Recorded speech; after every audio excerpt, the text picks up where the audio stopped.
Hello friends, good afternoon.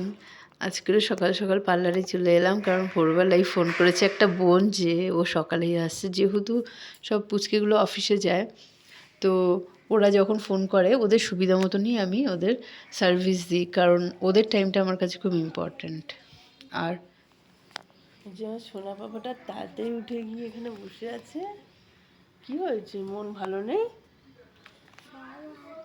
ভালো আছে, ঘুম ভেঙে গেছে তাই তো? আজ আমার হনুমানটা খুব তাড়াতাড়ি ঘুম থেকে উঠে গেছে।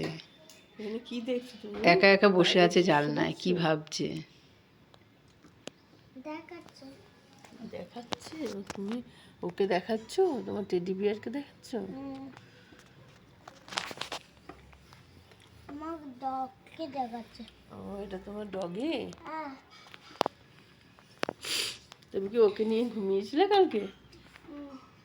ও, তাহলে এখন স্কুলের জন্য ব্রাশ করতে হবে তো ওকে। তুমি যদি ভালো না হও তাহলে ও তোমার কাছে ভালোটা কি করে শিখবে? এখন ওকে দেখাও তুমি কি কি করো। আজকে ওকে কিন্তু দেখাবে, একা একা রেডি হও, নাহলে ও বলবে তুমি মা করে দেয় সব। ও হাসবে কিন্তু। একা একা ব্রাশ করবে, একা একা ড্রেস পরবে, নাহলে কিন্তু ও বলবে এ বাবা আমার বন্ধুকে সব মা করিয়ে দেয়। আমার সোনা বাবা স্কুল যাচ্ছে, টাটা করে দাও।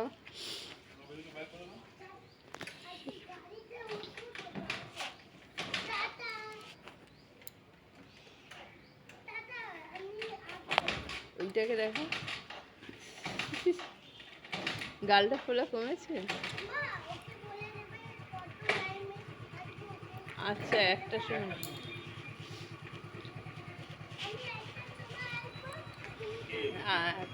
তখন ওকে স্নান করিয়ে খাইয়ে দিও।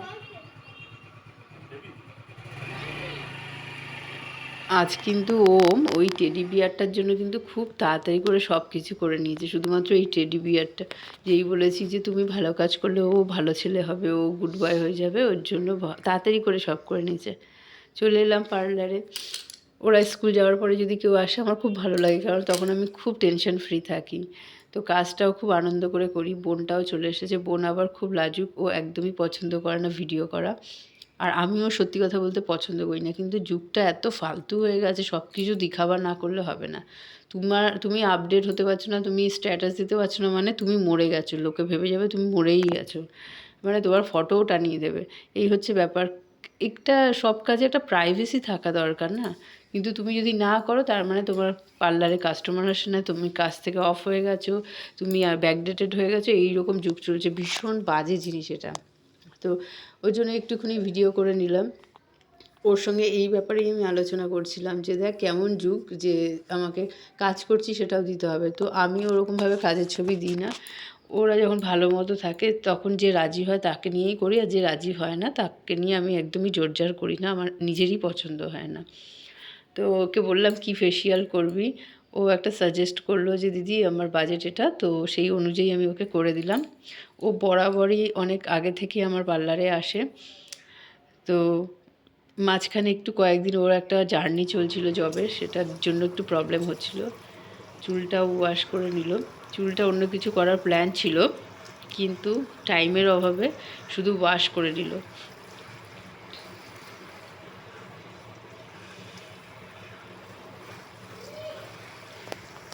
তো ও নিজেই খুব দুঃখ করছিল, মাঝে মাঝে ওর ফোন আসছিল বলে আমি আবার একটুখানি ভিডিও করে নিয়েছিলাম। নিজেই দুঃখ করছিল যে দিদি যখন আসতাম টানা রেগুলারিটি রাখতাম, আমার স্কিন খুবই ভালো ছিল, এখন আবার খারাপ হয়ে যাচ্ছে। আমি যে আবার শুরু কর, ঠিক হয়ে যাবে, ও কোনো ব্যাপার না, এখন তোর বয়স কম, এখনও রিপেয়ার হওয়ার সময় অনেক আছে পড়ে রয়েছে, একদমই টেনশন করিস না। চুলটা ওর খুবই সুন্দর, ভীষণ লম্বা আর সিল্কি স্ট্রেট, ন্যাচারালি স্ট্রেট।